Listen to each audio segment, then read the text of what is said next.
Got Your Back Pod Stream is powered by Play Alberta. Did you know a local Play Alberta winner scored over $250,000 on Cleopatra 2? From major casino winners every hour to jackpots worth millions, there's never been a better time to sign up. Must be 18 plus to play. If you gamble, use your game sense.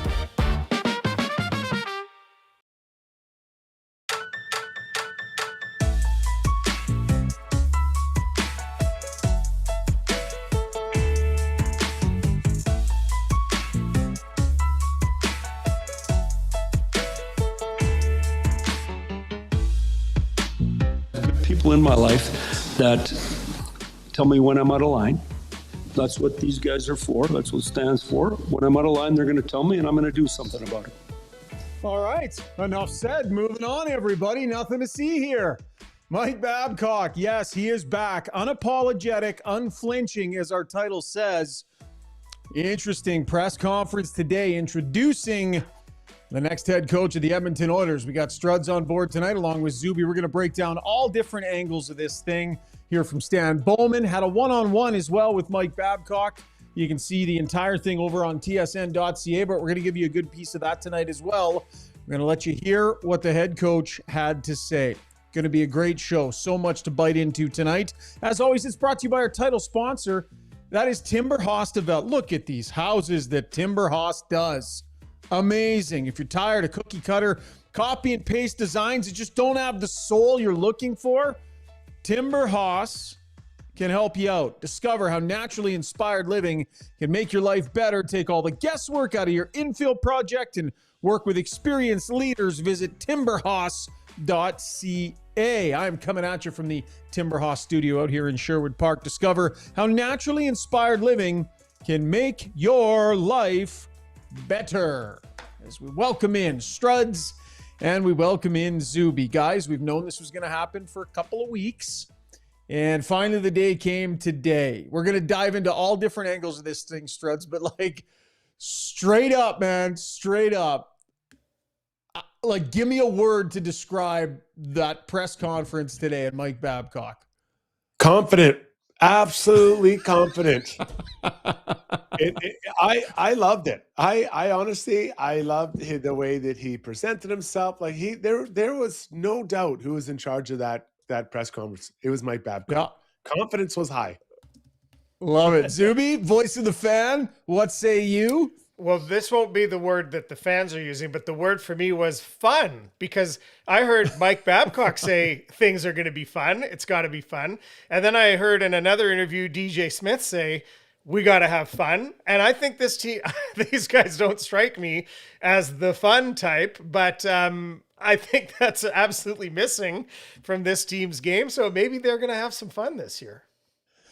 Yeah, we'll see. DJ Smith, I think, is known to be a pretty fun guy behind the scenes and guy that's not afraid to, be jovial and do a little joking around. But yeah, some interesting stuff from Mike Babcock today.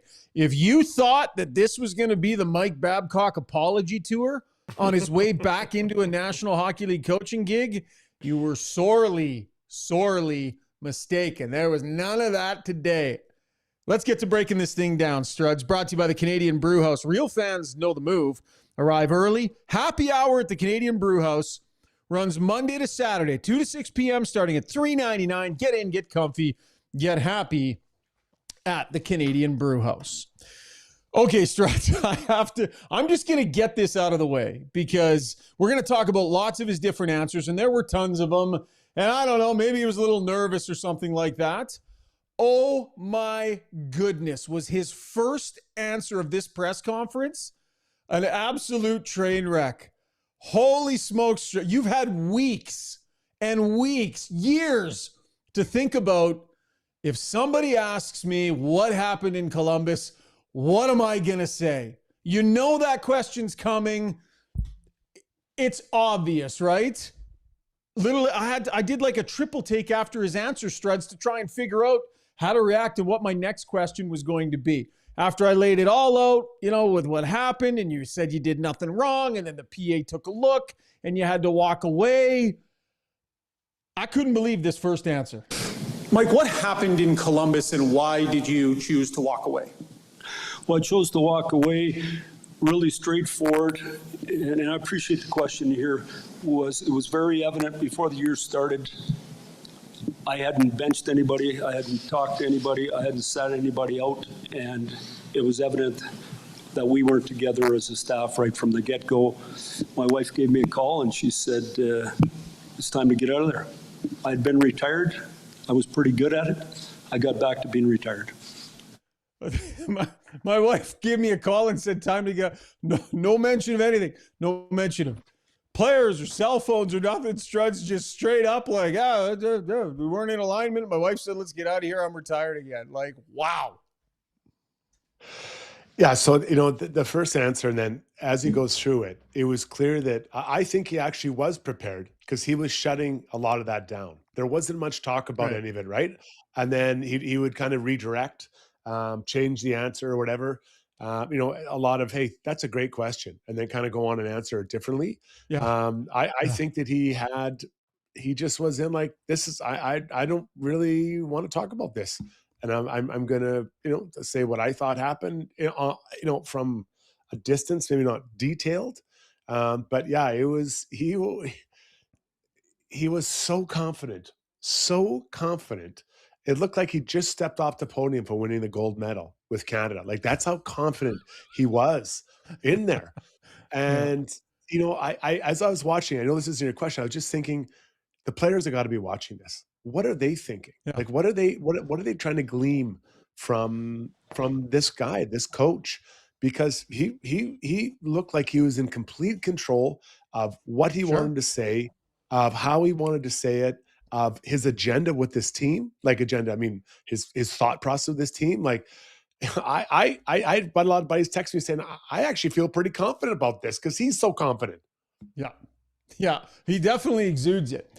So let's be clear. There's two conversations we're going to have tonight on the show. We'll do it in different segments. The first conversation is the way that Mike answered the questions about, the past, right? And his treatment of players in the past and the stories that have come forward and, questions about accountability and is he going to change, right? That's one conversation. The other conversation, we'll have it second, is what we heard from Mike Babcock about the way he's going to coach this hockey team. The conversation that he had with the key players on this team and some of the expectations that he has laid out. So two very different discussions. As we continue in the breakdown here, there was a lot more that Mike Babcock had to say. I pushed him a little bit more on Columbus in my one-on-one interview with him. He did reveal a little bit more, but I want to get to that one-on-one here, Struds. It's not the entire thing, and you can see the whole thing over on tsn.ca, as well as all of the day's coverage, and it was extensive today on Mike Babcock, so I encourage you to go check that out. But before we get too far into this discussion, here's more of what Mike Babcock had to say to me in conversation one-on-one.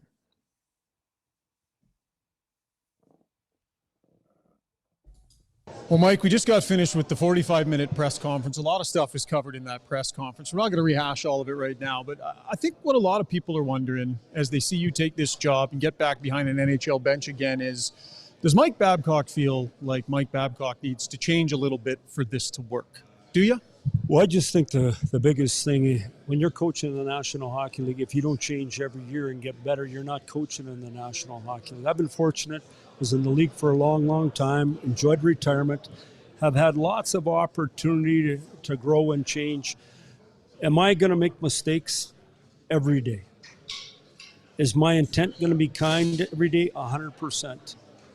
I'm here to help Connor, Leon, Zach, and the guys get what they want. That's my priority. And I'm going to do everything I can. They're men. They're going to be clear with me, and I'm going to be clear with them. And we're going to try to do it in a respectful fashion. You talk about being kind every day, Mike, but there are a litany of stories out there from players that you've coached who would suggest that you weren't kind every day. Is that something that you recognize is in your past and that needs to change, or are you misunderstood as a result of all of these stories? Well, I think whatever a player thinks, and if that's what they really believe, then that's true. So then if that's true, you have to take a look at yourself and say, how could I have handled that better? Now, I don't live in the rumor world, I live in the reality world, and I try to deal with everything I can that way. So is it important to treat everybody with respect? 100%. And are you going to try to do that? Yes. And have you hired people to help you do that? I have. Do you feel you did that in Columbus, though, Mike? I mean, I asked you about sort of what happened there and if you felt you'd made some mistakes there. Did you make some mistakes in Columbus that resulted in you not being there? Well, obviously, somebody was uncomfortable. And so when they indicated that to me, I resigned because I didn't have the support of the leadership group there. I'm not talking players, I'm talking management. And so I just got on with my life and moved on. So, leadership group. You had an opportunity to talk to the Oilers players' leadership group. What was the... Not all of it. Some of it, yeah, fair enough. What was the dynamic of that conversation, Mike? Were they interested to know your take on a lot of these things that are out there and these stories that are out there? Was it sort of back and forth in terms of them wanting some answers from you and you wanting to make things clear to them? We started, that's how we started. We went through all, I'd say, the information out there, and we talked about that. And when they decided, we went on to the next topic, and we just kind of talked for 2 hours. They had a whole bunch of questions put together. We ended up dealing with all the questions without ever looking at the questions, but it was a great conversation. And as the conversation went on, obviously it got better and better, and they got more interested. And in the end, that's why you're here. I'm not here, and I mean this. I love being retired. It's great. But when Connor McDavid and Leon and Zach ask you to come to Edmonton, pretty hard to say no.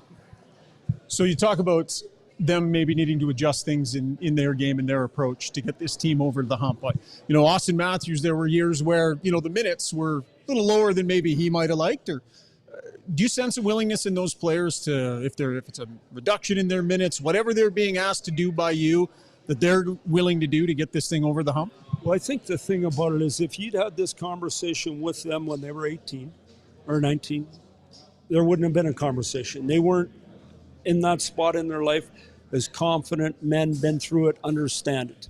So that couldn't happen when I was in Toronto with these guys. They just weren't that age. These guys came to talk to you. They came to tell you what they were looking for. When you spoke to them about it and you agreed, that's where we're here. Now, once I said it earlier, it's easy to say in June. The season hasn't started. Everything's rosy. When the grind of it, though, you got to make it happen. But we're going to make everybody on the team important here. That's the reality. To win, you have to have everybody important, everyone have a role, everyone feel good, and that's our focus. All right, there you have it. Mike Babcock in conversation with me today. You can see that whole interview over on tsn.ca, as well as all of our coverage. So, admitted there, Struds, that he made somebody uncomfortable in Columbus. And when he was made aware of that, he walked away because, he didn't have the support of management in that situation. Didn't really address anything to do with the phones. Didn't really get into any of that stuff. He just wasn't going to go there today. But as far as any sort of accountability for what happened in Columbus and kind of saying that was my part in it, there was a little bit there, but not a lot of detail. No, he had an agenda.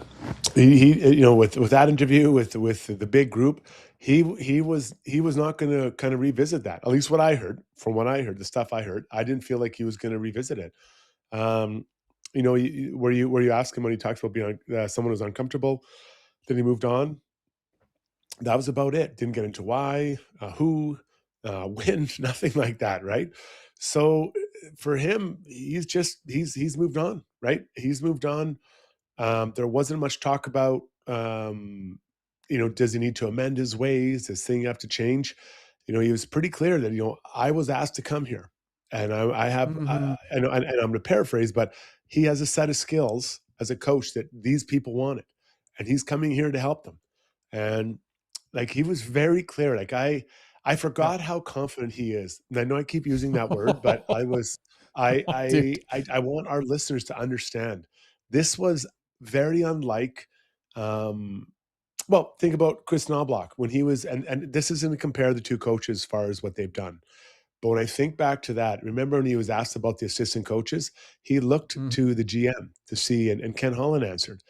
No one was answering for this guy. This guy is supremely confident. Not more experience, tons of years in the league. I honestly, I can't wait for the season to start. I wish it was starting tomorrow. Like, I want to see how it happens. He's and we'll won get you to the- over. He's Well, you know won what? you You know over, what it is? Struds. You That's know the what it same is? thing he did with Yeah. the owner and with Leon and Connor and everything. Like, the guy knows how to talk, man. He sure does. And you know what it is? So this is it. Yeah, I am. Yes, I guess you could say, did he win me over? I'm not sure that's a phrase I want to go, but I want to say it this way: is that he is so confident. I want to see how that works with his players, and with the team when you get going, and then this is the way it is, because it's clear he's not going to deviate. If he decides something is the path, that is the path. That is how it's going to be. So yeah, I honestly, Shaugger, I wish the season started tomorrow. I want to see all the things and how he carries it out, how he carries himself, the interaction with the refs, the media, the other teams. Like it is going to be must watch TV every single night. 100%. So Freezer Bag's kind of all over it in our chat, and we want all opinions, right? We want all opinions. He's coming at me a little bit, says Frank, Ryan, and Jason, talking about Sarah Valley and Gregor and I have expelled so much hatred in this process. So, and a few comments, Zuby, I'm sure you've been tracking them, coming in kind of suggesting like, like I think, so what's he saying here? He doesn't answer to you, right? There are a lot of people that sort of feel like they view me, or the questions I would have asked today, as me going in there and like demanding some sort of accountability. That's not what it is. I go in there an interested party in how they're going to handle the situation. I went in there very interested today to see how is Mike Babcock going to handle questions when he's asked about these very real stories that are out there about the way he's treated people and the way he's treated players. I'm not on a soapbox. I'm not demanding answers. It's not that. It's my job to say the Oilers are going to give this guy a go. How he feels about these things in his past can kind of influence maybe the way this is going to go.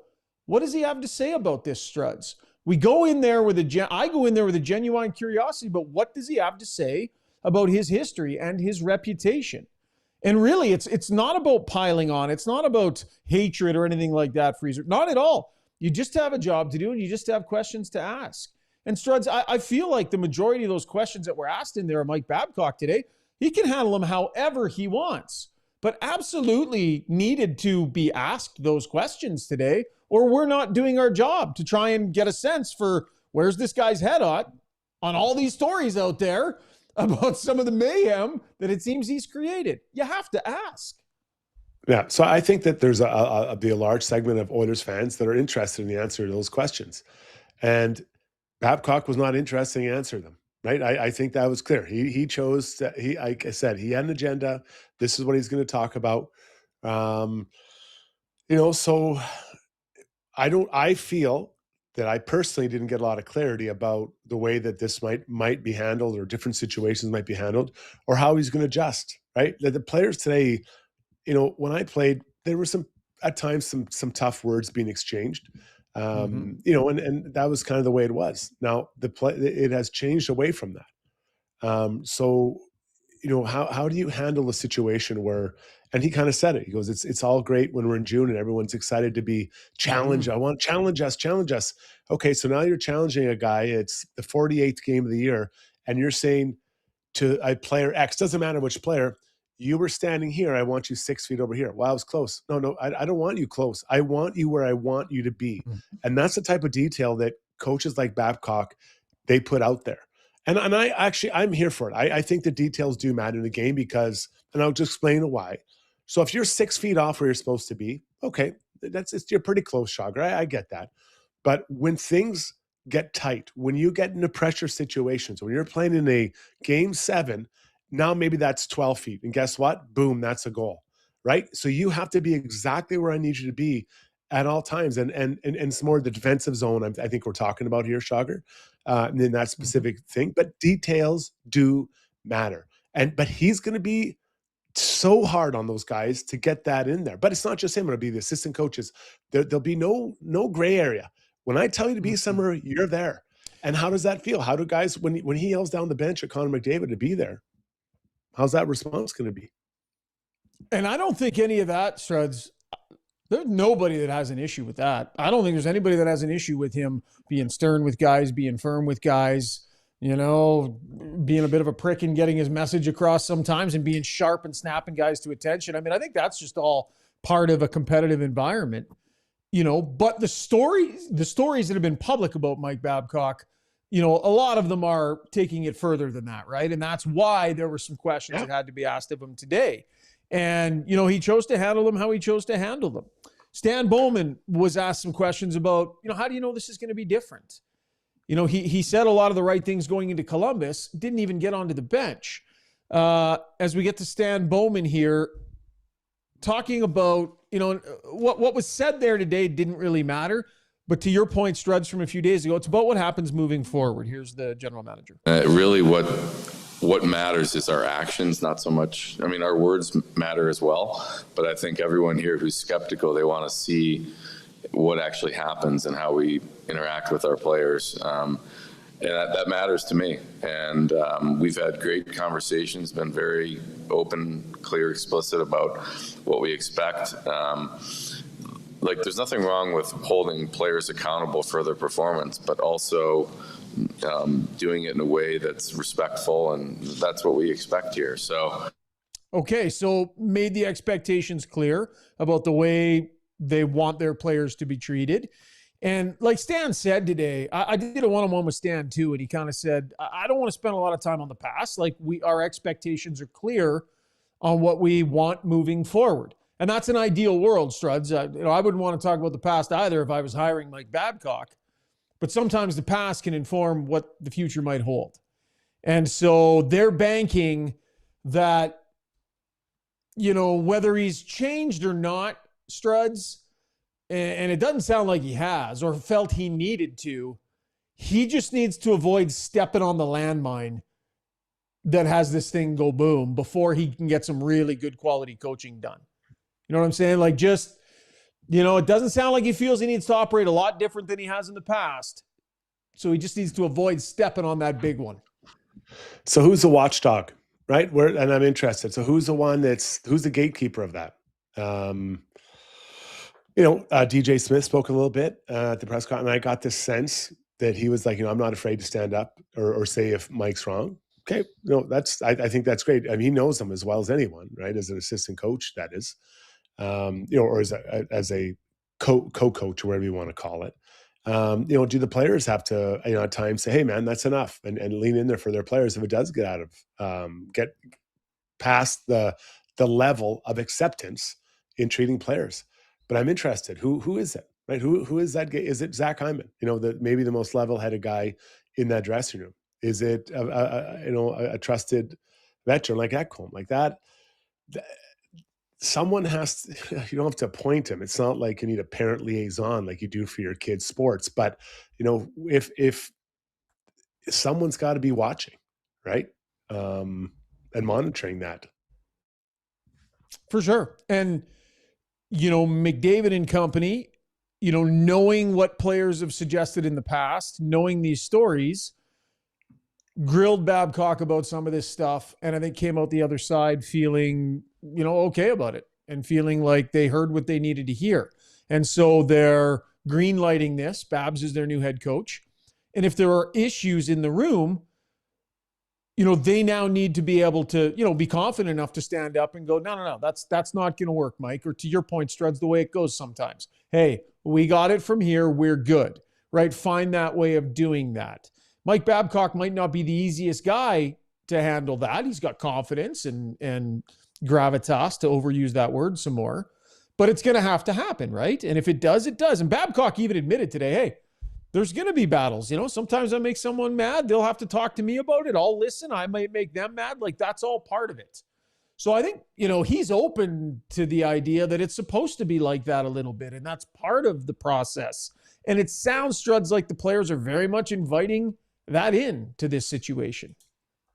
Yeah. And I mean, this is kind of our next conversation, but I do think they want to be held accountable in all details. I really think that. And this isn't, I'm not just, it sounds like I'm going after Connor Leon. I'm not at all. This is throughout the team. And that, this is the standard. This is how we play. Like, you think about that. And again, not copying Columbus. Geez, no, not Columbus. Carolina. The way that they play, everyone does the right thing every single shift. There's no shortcuts to their system. Now, the Oilers, they're not going to play that system. I don't have no idea what kind of system they're to play. But whatever they do, there'll be no shortcuts. None. And I again, when it gets hard and heavy and things get tight, that your systems protect you because you've built them in from game 1 through to game 83 through to hopefully game 100 or whatever it takes to get that done. To the Weiss Johnson sound box, one last clip here from Babcock regarding all of this stuff. Brought to you by Weiss Johnson Heating and Air Conditioning, offering no interest for 24 months. Make your purchase easier. Visit wjjingle.com for exclusive specials. Just forgot your back, jingle lovers. Hit it, Zuby. Weiss Johnson,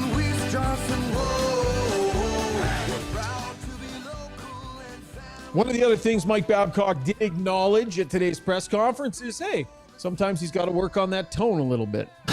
I actually don't think my intentions are wrong that often. I think sometimes my tone is for sure, and we have to work at that. And we have to work at that. So Babcock realizes he's got to work at that tone, Struds, to maybe not rub people quite the wrong way. Okay, great discussion. That was the breakdown. Again, we welcome everybody's comments. We're going to do we'll do a longer Ask Us Anything tonight because there was lots going on around the National Hockey League, but lots of comments. We want to hear them, Zuby, so feel free to chime in here with some as well. Also going to hit you up for your opinion on the DeBoer's Golf Shop and Fitting Center YouTube poll.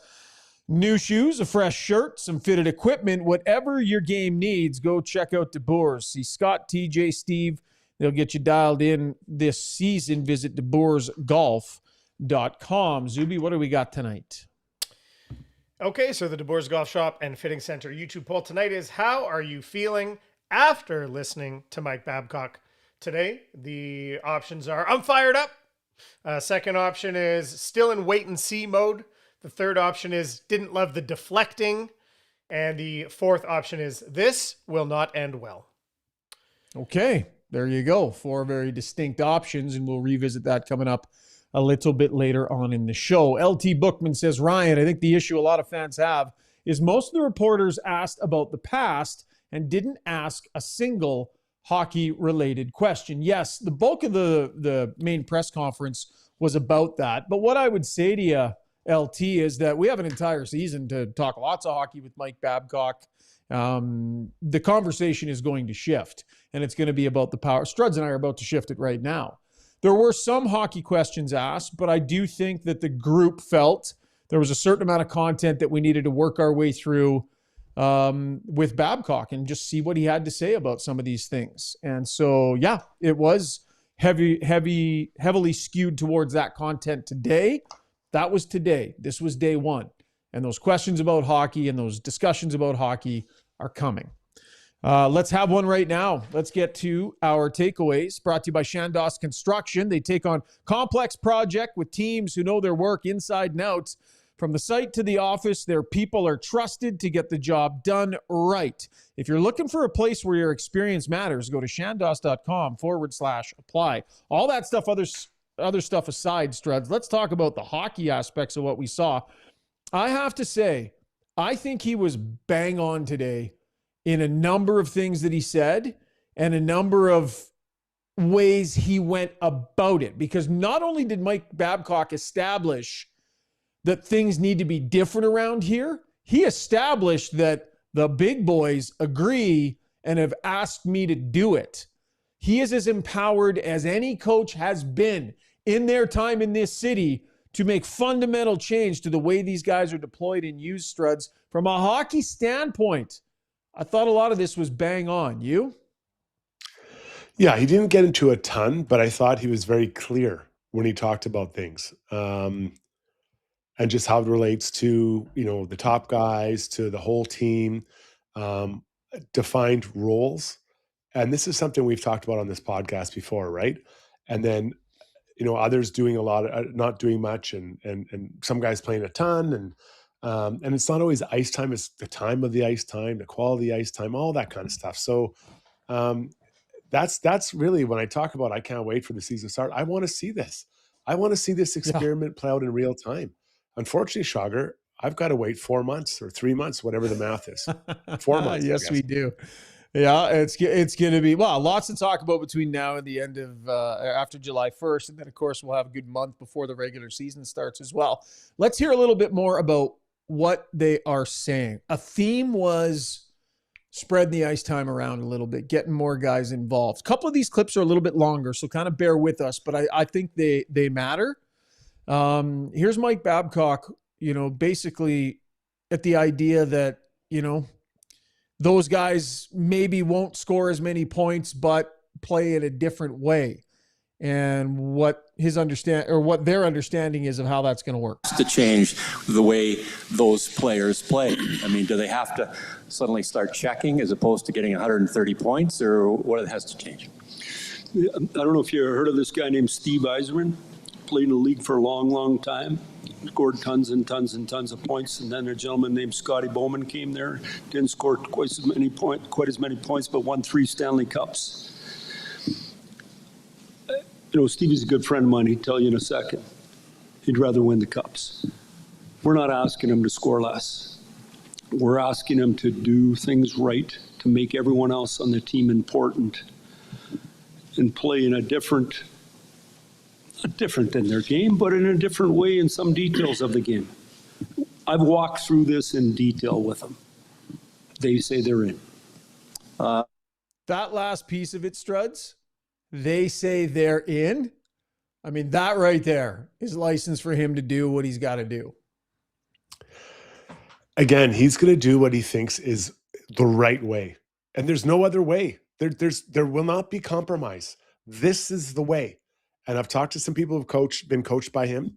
And it's like, this is what we're doing. Okay, no, this is it. This is how, and he's going to make sure you're doing it every day in practice and games, like on and on and on. Like it's going to be it's going to be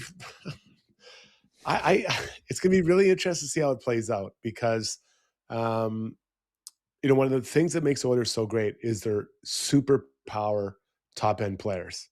How does he manage those guys? Right? What does he do? Does he, does he ask them to be a little bit more attentive on the other side of that? And when you do that, you don't get as many points. So what's the trade-off for that? Are you okay, you're going to do that, then I'm going to ask you to maybe have a little bit less power play time. Okay, so what happens now? And how do those guys buy in? Well, you buy in by winning and by the team all looking like they're going, right? And so they have to see that trade with the rest of the team. The problem is, does that happen right away, Shaugger? Right? We don't know what this finished product looks for this team when it opens. I don't know what date it opens, Shaugger. You might know October 5th or whatever. But we don't know what it's going to look like. But that first night, if Connor McDavid plays 18 minutes or 19 minutes and they lose 3-1, okay, I got it. Let's get 10th game. Now they're 5-5. And then 11th game, they lose 3-1 again, and Connor plays 18 minutes. How do you get that going? The power play is firing at 20% instead of 30, right? Like that's the thing. How can you keep it going? And that's what he means. When Babcock says it's easy in June to say you want to be all in, what does it look like when things aren't going the right way you want? Because you're going to have to work to get there. You can't just change things, say, hey, we're going to do it this way, guys. Everything's going to work. No, it doesn't work like that. You've got to build it in. And that's going to be the interesting part for me. This was a frustrated group early in the season. Long run, tired, back-to-back cup losses, mentally fatigued, I think, physically fatigued, I think. And I think they got frustrated. And I think Chris Knobloch gave into that frustration at times and probably spent a little bit more time trying to make sure everybody was okay and placating everybody as opposed to just flat out doing the things he knew in his coach's gut needed to be done. It sounds like Mike Babcock is not going to be making those mistakes. He's not going to be suffering through any sort of, I'm sorry, you'd like me to be doing what? I think Mike is going to have a plan, and I think he's established a standard that these guys have asked me to do this. I'm here to do it. I really like the way he's empowered. 2 more clips here talking about spreading it around a little bit here, spreading things around. First, Mike Babcock on, how you can make sure that the younger and the less used guys are made to feel comfortable. and Stan Bowman will follow. Pretty strong indictment on how he felt about deployment last year. Everybody on that team's got to be important, right down to the guys that don't play every single night. And the more depth you create and the more they feel important, the better chance you have to have success. So I actually heard everything you said. I believe the opposite. I believe we're going to empower all those players, and they're going to love it as much as anybody. I think it's the big dogs that are going to be going, he's going to make me do that. He wants me to do that. I think it's harder on them. They played too much, and there was not room for other players to play more. And Mike has been very clear on that. Like from the first time we started talking about the roster, that was one of the things, and it was, I didn't let him know what I was thinking. But it was music to my ears when he said, like, you got to get more players in the game here. You got to get more guys involved. You got to give them roles that they can embrace, that they may not be great at it right away. Like, it doesn't just happen in game 1, 2, and 3 of the season. We got to work through it, but we have to get to the point where we have a real team, because then those players feel better about themselves. Their teammates feel better about them, and they start to believe, like, this guy's going to make a difference. So, yeah, I'm not playing as much as I was, but that's because this guy's playing more and he's doing a great job. We have to get there. Now, it's not going to necessarily be a straight line to getting there, and that's the art of coaching. But these two guys here and the rest of our staff, they understand that. Like, that's when I think Mike said, like, there's alignment from the top down. We see it the exact same way. We can't have another year where we have these players that are so marginalized and they have their minutes are low. They don't have any role on the team. That's not going to happen. That last sentence, Struds, was a strong indictment on how he feels about Knobloch's deployment. So we've talked about this a lot on this, about, the ice time was one thing, and you can say, well, their ice time was in line with other fourth lines. Okay, I'll hear you. But what do you want me to do? And when I do it, do you reward me? Right? So let's just take a look at, let's just say a line is Szymanski, Trent Frederick, and Colton Dach. I don't know if that is. I'm just going to use them as a line that is out of the top 6. So those 4 guys, when they are going well, do you go away from them? Do you go 1, 2, 3, 4, 1, 2, 3, 1, 2, 3, 1, 2, 3, 1, 2, 3, 4? Or do you at times maybe come out of a TV timeout and start them in the offensive zone? Like, give them a chance to get going, because that empowers them to get excited. Do you start them for a game? They had a great game last game. We're going to start you this game. So it's not just the ice time, it's the time of the ice time, the quality of the ice time. And do you make them feel empowered? Do you give them jobs? I've been beating this drum for 1,000 years. Connor and Leon should never kill penalties. And I will go to my deathbed saying, I might even write it on my tombstone. Top players shouldn't do it, not because they can't do it. Brownie's right. They can be the best at it. They can be the best at everything, but you need other players on the team to do it too. They need jobs. They need something they can do so they can say, this is my job. I'm empowering you to do this. So now they got to figure that out. Now, if I give you a job, if Mike Babcock all of a sudden says, Szymanski, Trent Frederick, you're killing penalties, you better do it. You better do it, or they'll find someone that will. So you get that chance. You wanted the chance. You got a big guy. You better do it. Apparently on Stoff's show today, he interviewed Babcock as well, and they dug into a little bit more hockey stuff. I kind of got the sense from some of it, Struds, that McDavid and Draisaitl together might be the pathway to more guys ending up with a bigger piece of this thing. Mixed results last year when those guys are on the ice together, like, not great. And every coach has fought it and fought it and fought it. And it's always been, you got to have them apart to have the depth to win. But if you really want to get more guys involved, then having those guys gobbling up the same minutes as opposed to separate minutes, it just creates more space for other guys. Well, so I hear you, but now you need another center. Right? So who's the other center? And then you need another wing. You need more wingers. Like, it complicates things dramatically. Yeah. So you're going to go Connor, Nuge, Dickinson, Szymanski. Just to keep it simple, I'll just say it's those 4. There it is. So you have Leon with, I'm guessing, Savoy on the top line. Then it's Nuge with Podkolzin. Pods and Hyman. Okay, so now there's something there. I think there's something there, and then your third line can probably not look too much different than we kind of outlined before. Maybe there's a Howard sighting somewhere in there. So I get it. I get that, and that's what I'm fascinated about. I want to see what he does. I want to see how he does do it. I still like them apart.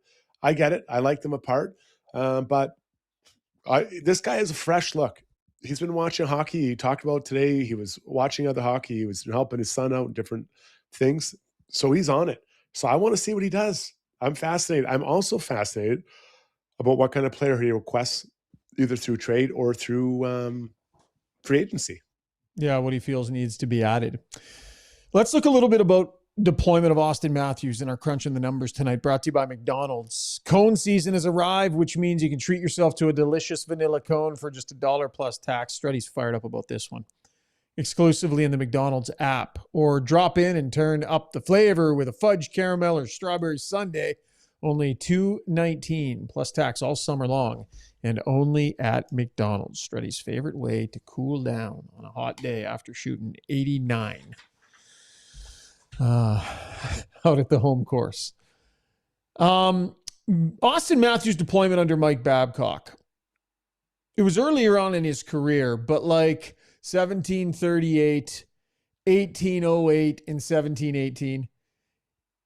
1833, where is this? 1833 and 1819, which was his last full year there. Never averaged more than 18 and a half minutes. Austin Matthews scored 40, 34, 37 goals in that time. The years subsequent to that, 2058, 2133, 2037, 2017, 2058. So he's kind of always been in that 20 range after. So not a massive difference, Struds, but still good minute and a half to 2 minutes when you look at it sort of year over year. Do you think we could see McDavid and Draisaitl get down to that 19, 20-minute range regularly? Well, two parts. So one, I think you could. I think you could see it. They'd have to probably chew off some power play time for someone else. But I want to make this clear. I think I don't want it to seem like this is a punishment for those guys. I think what you're trying to do is get, and I've said it already, but get other guys more ice time so they're feeling better about themselves. And I more have depth of players feeling good about themselves because they're out there, they're interacting, they're scoring goals, they're getting opportunities. So that's the goal here. This isn't a punishment saying they're not good players. They're the two best players in the world. You want them out there. I get it. But you need everyone. You need the whole team to feel good about themselves and about getting opportunities. So, but it's a challenge, man. When Connor's on fire, and we've seen that before, where he's absolutely on fire. He's got 3 points in a period and a half. Oh, slow down, buddy. It's not your turn. We're going to just roll out all 4 lines here, right? And that's a tough one. And the fans are screaming for 97. Now, Mike Babcock's not going to care. He doesn't. If his kids are yelling to put McDavid, like, no, I'm good. We're gonna keep it going the way it is, right? And that's so. It's a challenge, and so yes, I do think their minutes will be reduced to help the other players get some time and get going and feel good about themselves, so they can be contributors on this team as well. You know, I always got the binoculars up there, Struds. I spent a lot of time. I always do. On the bench, just sort of trying to get a feel for what's going on there. And sometimes it'll even be during play. And I'm here to tell you, man, there were a lot of like look backs from the top guys. Like there was a lot of looking back, like, what are we doing here kind of looks. And I'm just not sure if you're doing that if it's Mike Babcock standing there. You know, I'm not sure how he would react to those situations, but I can imagine it sounds like with the level of buy-in that he is describing. And by the way, would have loved to have heard from McDavid and company today because they were such a big part of this story. But we understand everybody's got holidays and family time, so we respect that. But I will be fascinated to hear their perception of the conversation and the level of buy-in that Mike is describing. Does that jive with what we hear from those players? Mike Babcock's not going to care who's looking back at him. He's not going to care. The confidence in this man, it does inspire confidence, I think, in others for sure. He won you over, Struds. I'm telling you, he did. He did. Yeah, no, because I want to see him carry this out and see how it works out. I'm fascinated by what Me it's going to too. look like. Fascinating. It's gonna be fun. Like it's gonna be fun. And selfishly, I don't think it will be. I don't think fun is the word that I would actually, and I disagree with those that I don't think it's fun to be challenged like that all the time. I do think it's going to be, I think it's going to I'm be not tough saying for it'll the be guys. fun for the players. I'm saying it's gonna be Oh, okay. fun for us as media and watchers of the team. Fair point. This is going to be Fair point. fascinating and fun to It see will it be. play out because I think this will be very different. I do think from all the coaching that we've seen, I do think that this is going to be very different, and this sets up to be very different. And I'm fascinated to see it. And selfishly, like for anybody that thinks that the media is, out to get him or something, I'll only speak for myself. Mike Babcock is an amazing clip. Like, what you want as a journalist and someone that covers a team is you want great stories and great sound and people that are willing to say things. And Mike Babcock is. So, I mean, between Jason Dickinson and Connor Murphy re-signing, both phenomenal talkers, and Mike Babcock now as head coach, man, we're going to have lots to talk about on this show, lots to talk about on TSN. It's going to be really fascinating. But again, I will say, I think from a hockey standpoint, a lot of what Mike Babcock said today was right on point with what I think needs to happen with this group. And so, for me, full marks for that part of the day today. That was our takeaways segment. Okay, Struds, we're going to get to a break. Before we do, though, let's take care of a little bit of housekeeping here.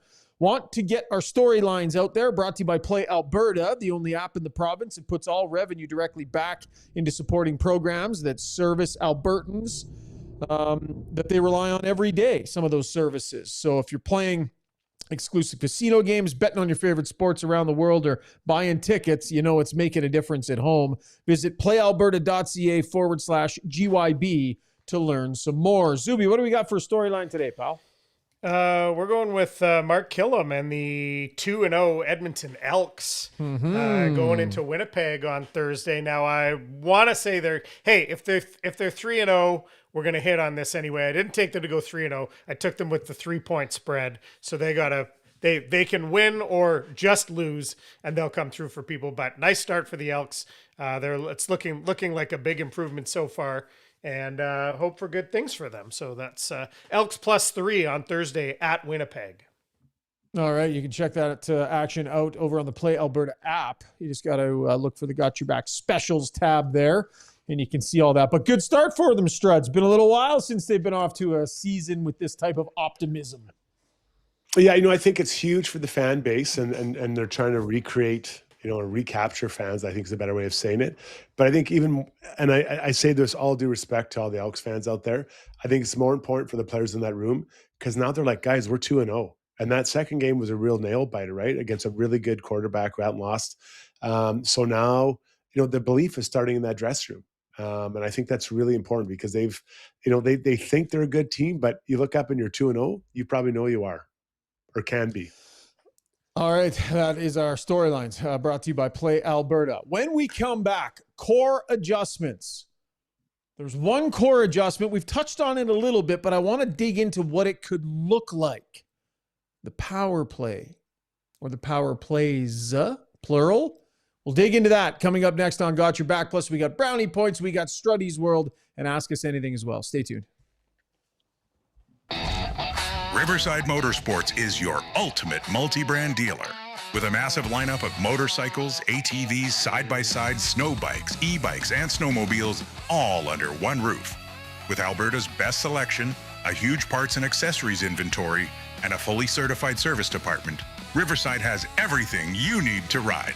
Family owned and serving Edmonton for over 55 years, see what they have to offer in-store just off St. Albert Trail or online at riversidemotorsports.com. At Modern Measure, every item of clothing starts from scratch and is designed from the ground up based on both your style preferences and current fashion trends. Their clothing is fully designed to give you the exact look you're looking for down to the smallest details and customization. The Modern team will work with you to make sure that you not only look and feel great, but make the most of your investment. On the ground floor of Edmonton Tower downtown, Modern Measure.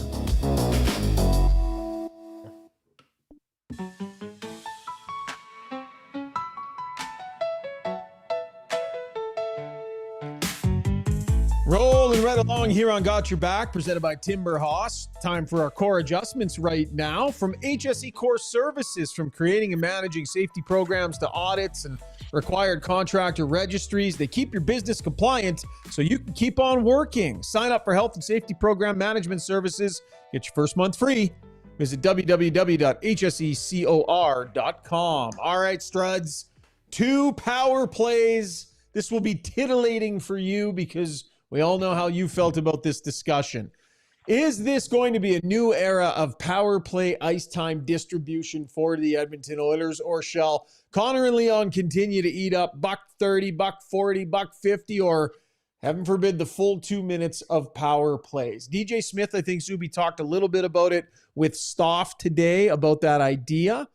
But Struds, from everything you heard today, do you think they're going to do it?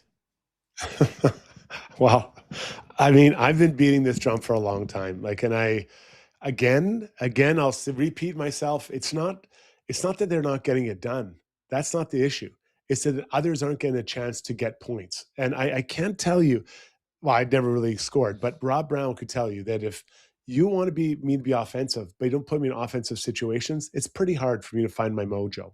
So is it just luck or is it just chance when you think about the last 2 seasons, some of the big guys haven't played and other guys have found their groove?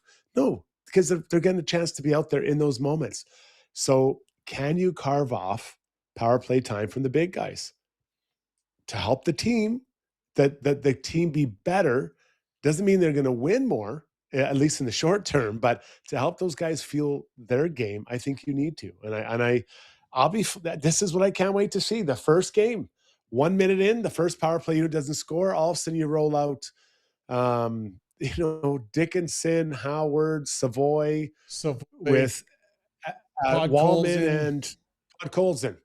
I'm sorry, what? You want us to come off? Yeah, Connor, Leon, just right over here, guys. Just come sit over here. You didn't what? And it'll be fascinating, man. And then let's say you're up, let's say you're winning game 4-0 and you throw those guys out first. Connor, Leon, stay here. We're going to send out Puck Olsen's the group. What? Who? What are you talking about? No, we're putting these guys out. We're putting these guys out. But they've talked about tired at the end of a shift. Tired at the end of a shift and a penalty happens and they're just used to grab a glass and grab a quick shot of water and go out there at literally 55% energy and spend 1:40 out there. And then the other guys on the bench that are sitting there, they know you're exhausted. They know that they would way rather have a completely exhausted and depleted 2 of you instead of, heaven forbid, throw me on the ice and give me some opportunity. So imagine they actually get to start power plays when those guys are tired. It would be mind-numbing, Struds. I agree. And Babcock has the confidence to do it. He has the confidence to do it. But he apparently he went through it, his kind of details with the players. And I mean, pulling off a 30% power play to put out guys that are relatively inexperienced or unknown in that round. Confidence. It's banana land. Confidence. What do we got here, Zuby? Oilers power play finished 1st in 4 of the last 7 years. Not sure I would tinker with that too much, but the 5v5 can be spread out better, as well as defined PK roles. Another good one from Barbershop Window, who will represent the other side of this conversation, Struds. If it's not broken, why fix it? The power play is like a secret weapon, and it's so true. It's been the strength of their team for a number of years. And to blunt that weapon in any way, shape, or form seems nuts. But that power play, being as good as it's been, comes at a bit of a cost on the other side, Struds. And I think that cost has shown itself this last season, maybe more than ever before. Barbershop, I love your handle, by the way. And I'm not sure if you're a regular, but I haven't seen your name as I scroll through there. But I will say this, you're taking away from the power play to try to help the 5-on-5 and to other guys to score. So I'm looking at that secondary group of scoring, right? The secondary guy. So how would that have affected Arvidsson in the past? How would that have affected Skinner in the past? How would that have affected Mangiapane in the past, right? And those are the type of players I'm talking about, that second layer of scoring, because Arvidsson left here and scored 25 goals. 25, right? He had 16 with the Oilers, didn't really get any chance. So with that, he was on a second power play unit. How does this 5-on-5 game look? The rest of it. So that's the point I'm talking about. Now, he maybe get into the playoffs and maybe that extends a little bit, but for 82 games, you're burning these, you're trying to get everybody going. That's what it sounds like the plan is. Can they carry it out? And what is the response from the team? Cannot Imagine Ike Howard. wait.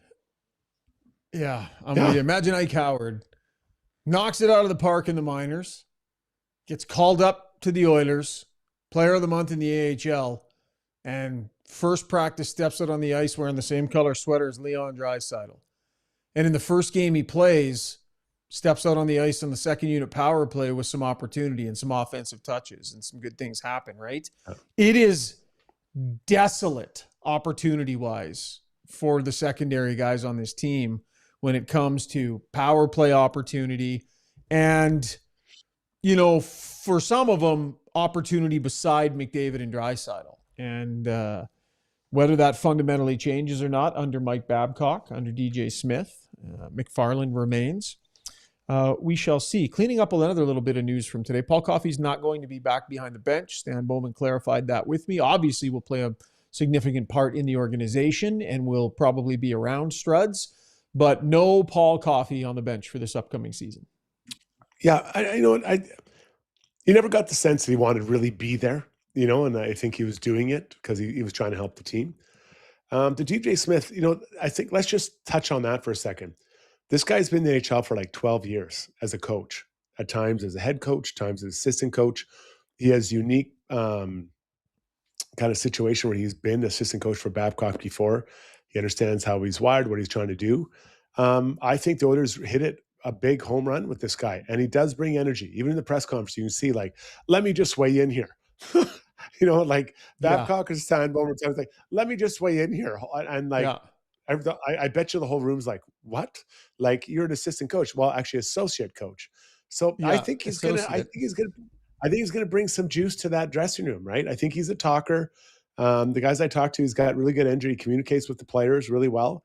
So I think that's a nice wingman for Babcock. And he's a confident wingman because he's head coached before.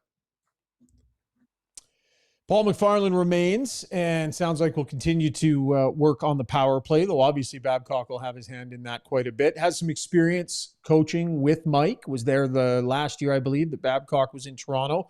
So a little bit of understanding there, a little bit of synergy there. Goaltending staff remains the same. And they're locked and loaded and ready to go. Different feeling staff to start this upcoming season, certainly than the one that started last season. That was our core adjustments brought to you by HSE Core Services. Relentless Player of the Day brought to you by UCAN Youth Services. Behind every crisis is still a kid. Through Relentless, UCAN stands beside young people facing homelessness, violence, exploitation, and gang involvement. Today, funding changes put that support at risk. Help protect the child behind the crisis. Donate today at ucan.ca and help keep Relentless going. This is an important program to our friends over at UCAN Youth Services, and they have had some significant funding changes. So if you can donate, make sure you do it, ucan.ca. We're proud monthly donors here at Got Your Back. Love the work that we do with them and encourage you to do the same if you're able to. So thank you for that. Struds, Relentless Player of the Day today. You're giving it to Babs. You're giving it to Babs. I should, it to Mike Babcock. I should. No, but someone, I loved watching him today. It was a masterful performance. But I'm going to go with a GM today. There are a lot of GMs are busy, but I'm going with Craig Conroy. We've talked about how many draft picks the Flames have, and today they traded 2 firsts. Not this year, mind you, 2 future first rounders. One in the next year with Vegas and Colorado. There'll be late picks for Simone Nemec out of New Jersey. So that's a pretty big shift. You think about this time last year, during the season, it was Dougie Hamilton was going to get the boot. Not Dougie. It's a young defenseman, a big right shot D-man, high pick. So the Flames get him, as long with like Siplikov, a Russian winger. I'm not sure where he is, but big winger, can shoot. But I really like this move for them because this is what I think you got to try to do is trade some of these draft capital for a young player who's further on down the line. And I think they did a really good job. And a lot of people like Nemec. From what I've seen, I like him. They've signed to a big deal. That's fine. They've got cash. But I really like that move. Of all the moves today, this one I like the most because you're really not giving up a ton. They have a ton of draft picks. Still, the high pick this year, I think two first rounds this year, like 3 seconds. It's insane what they have. Yeah, they got a bunch. I agree. Good move. Adding to a back end that, I mean, at a certain point, they got to start turning the corner and putting pieces in place that can be part of the winning team and not just the in the meantime guys. And I feel like that's what they're doing. So I like that one too. There were so many other trade, Struds. You want to just jump into taking a lap right now? I mean, there was so much that happened right now. Why don't we just jump right into that? So let's take a couple of laps, shall we? Taking a lap is brought to you by Riverside Motorsports, family owned and operated, serving Edmonton and area for over 55 years. Check them out at www.riversidemotorsports.com or stop in the store just off of St. Albert Trail. There were some big ones today. Everybody just needed to wait until Mike Babcock got hired at Edmonton, and then they had the green light to go ahead and pull the trigger on their trade, Strud. So it was made official, and ba-boom, ba-boom, ba-boom, all day. Busy day for the insiders. Busy day. So let's start with one that's really interesting. The Sabres traded for they traded Bowman Byram and Jordan Greenway to the Blackhawks for a package that included the number 4 pick overall this year and Louis Crevier. Louis Crevier is a 6'8" right shot D-man. This to me was an unreal trade by Buffalo. Really like that trade for Buffalo. Now, Shaugger, I don't know what they're going to do with this 4th overall pick. Are they going to keep it? Are they going to flip it again? I'm not sure. But Buffalo gets a young D-man. I think they need more forwards than D-men. But, this is what they have. Got to assume they're going to get Bowman Byram signed. I mean, it'd be insane not to. So that's going to happen. I wonder what that is going to look like. Like, Bowman Byram is a good defenseman, and I think it would be fair to say that his numbers have been suppressed in Buffalo because of who he plays behind at times. But, I mean, he's put up some big minutes, 22-20 this year, 22-42, 21-51. Now, it's not like he's been a third-pairing defenseman in his time there, right? He's played and played a lot, but maybe the numbers have been suppressed a little bit. 42 points was the career high this season. Like, I'm not sure what this deal is going to look like, Struds, but that is a haul that they gave up to get that guy. Louis Crevier is a good D-man. He's a big shutdown guy. I really like him. And think about they lost Kessler, but they add a wrinkle to their group. Bowman Byram, the 4th overall pick. Again, I don't know what they're going to do. If they're going to keep that pick or they're going to flip it again for another player. Depends on what happens with maybe Alex Tuck. I don't know, but just throwing it out there. Another trade. We'll go with the Blues, trading Jordan Kyrou to the Washington Capitals for a McMichael, a younger player named Gastrin, and then the 16th pick overall. It's quite a bit. It's not outrageous. I thought that the package for Bowman Byram was a bigger one than this. Shaugger, I'm not sure. Maybe you have higher standards or higher thoughts on McMichael or the young player. I'm not familiar with Gastrin very well. So 26 goals and 57 points for McMichael. I mean, that's a breakthrough type year, right? Bigger body, breakthrough type year. Like he's some pretty significant size there. Kyrou's a different player. We understand the offensive upside that is there.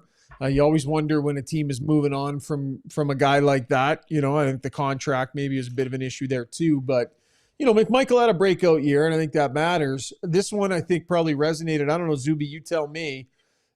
There has always been a lot of talk about Kyrou and the Oilers. Fans want this.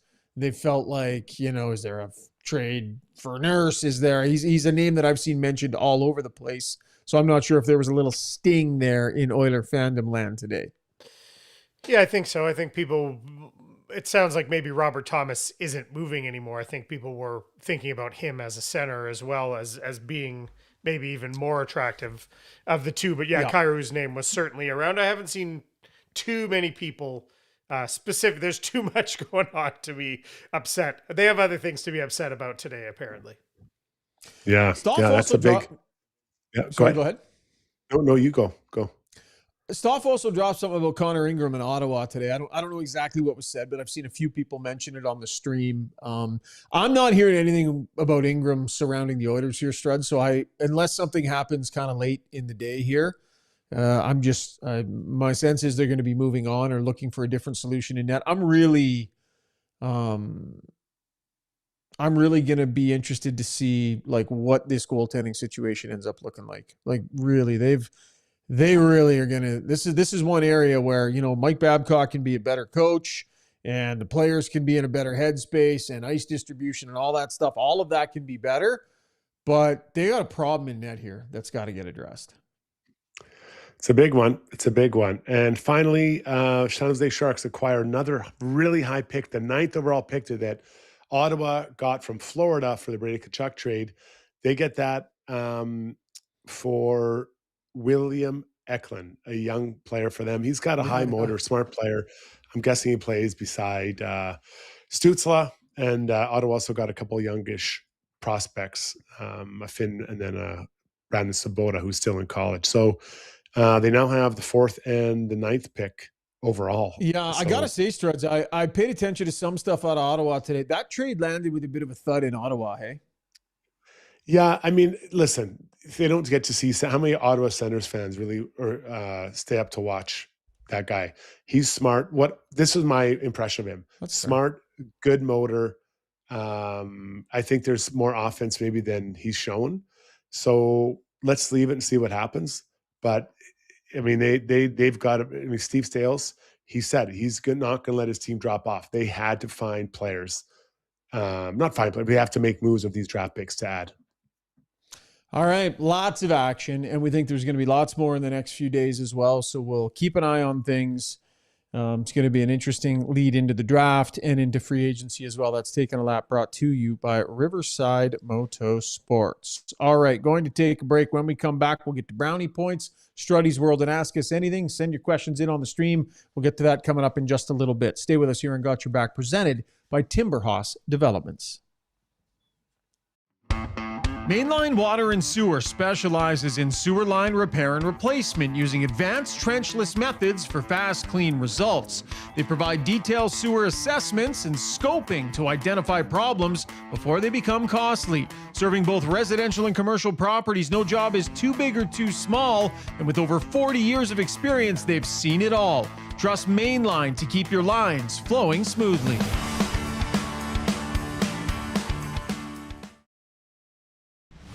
For over 60 years, Belvedere Golf and Country Club has delivered a high-quality membership experience to Edmonton and area. And now it's even better. Drainage and irrigation improvements in 2024 have taken course conditions to a new level. This commitment to long-term sustainability means exceptional playing conditions all season long. Belvedere's tee sheet availability is unmatched, so join now and experience golf the way it was meant to be played, on your schedule. Visit BelvedereGCC.com today.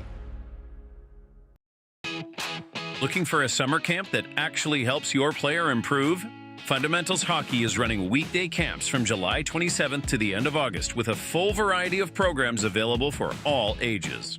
Players can choose half or full day camps, with most programs combining ice time and dryland training. Every camp is run by Paul Manning with over 12 years experience and a focus on structure, repetition, and building real confidence on the ice. Spots are limited. To register, visit paulmanninghockey.com.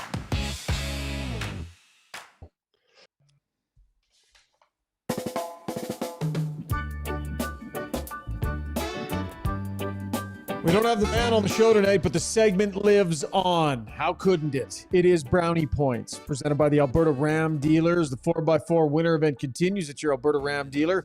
Got a 2026 Ram 1500 Black Express starting from $56,995. Check it out at your Ram dealer today. With no Rob Brown here, we're each going to pull a couple of Brownie Points out. I will get us started tonight, Struds. I'm going to give 115 Brownie Points to DJ Smith, the new associate head coach of the Edmonton Oilers, with Stan Bowman sitting up there, with Mike Babcock introduced as the new head coach of the Edmonton Oilers.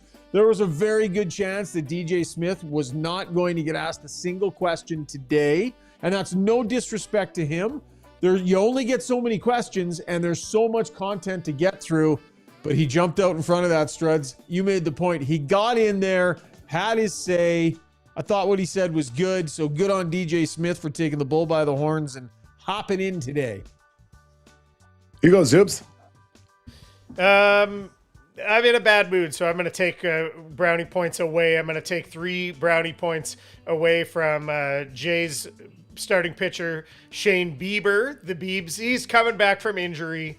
They need the pitching right now, but he gave up back to back the rare triple home runs that he gave up back to back today. And then the Jays fought all the way back into that game from way down, and then blew a two-run lead in the 9th and lost an extra inning. So -3 to Biebs. All right, there you go. I'm giving out 3.5 billion brownie points to the NHL. Today it was announced that there are that would be the expansion fee that includes the expansion fee and the build money required for either perhaps Austin and or Houston to join. 3.5 billion clams. That's a lot of brownie points I just chalked out. Stunning. I'm not sure. We're going to have to check with Brownie. I know these aren't official brownie points, but still, even if they're fake, 3.5 billion is aggressive. It's the highest number ever given out on the show. And I'm not sure, quite frankly, Struds, that you had the authority to do what you just did. Ask Brownie. I'm going to go 1,000 each. Calling my own number again tonight for my son Kai and myself, Struds. Because earlier today, after I was done work, on that driveway out there, Kai and I jacked up his car and performed an oil change on his early 2000s Honda Accord. The two of us figured it all out, got a little messy. Not going to lie, some mistakes were made. A little bit of oil spilled here and there. But we weren't intimidated. We took it on, and the oil has been changed. Didn't cost anything. So I'm taking some brownie points for Kai and I for digging in. Or while we're giving out brownie points to ourselves, I'm giving myself 1 big brownie point because I was in a bad mood when I even came on the show here tonight for something work related, not got your back work. Technical. Do we need to talk? No, technical stuff that was really pissing me off. And then I came on here and I did not issue a single timeout or ban tonight, even though I thought people were getting a little bit too personal. We welcome all opinions, but it doesn't need to get personal about the hosts and people who are trying to do their job. I didn't ban or time out anybody, and so for that restraint, I'm giving myself 1 big brownie point. You could have shut down Freezer Bag. He was being a donkey tonight, but I appreciate you. That's your call, buddy. I trust you. It's your call to make. Struddy? Last one, 22 brownie points to the World Cup for including hydration breaks for the game. I get it. People like to see the flow. They do it after 22 minutes in each half. The guys need to stop and have a drink. Like they do it in every other sport, football, hockey, baseball, everything. So I'm supportive of it. I get that they're inserting some advertising there, but let the men drink. So 22 points for the World Cup in the hydration breaks. Sean Ferguson wanted to clarify Struds is allowed to do whatever he wants. So Sean Ferguson resetting some of the rules here on the pod. James Barrell says, are these brownie points medicinal? I think Brownie's having some medicinal brownie points on the road. I'd tell you that much. Brownie not here. And all of a sudden, everyone giving themselves brownie points. Says Oak 77. When the boss is away, the brownie points will flow. That was Brownie Points, brought to you by the Alberta Ram dealers. Let's jump into the mind of Jason Strudwick, shall we? It's a segment that we like to call Struddy's World here on the show, and we have an introduction for it. Here that is. When you make a mistake, heads should roll. It's not right. And I'm here. Someone has to put their foot down. Now that I say it out loud, it does sound a little crazy. Gotta look good.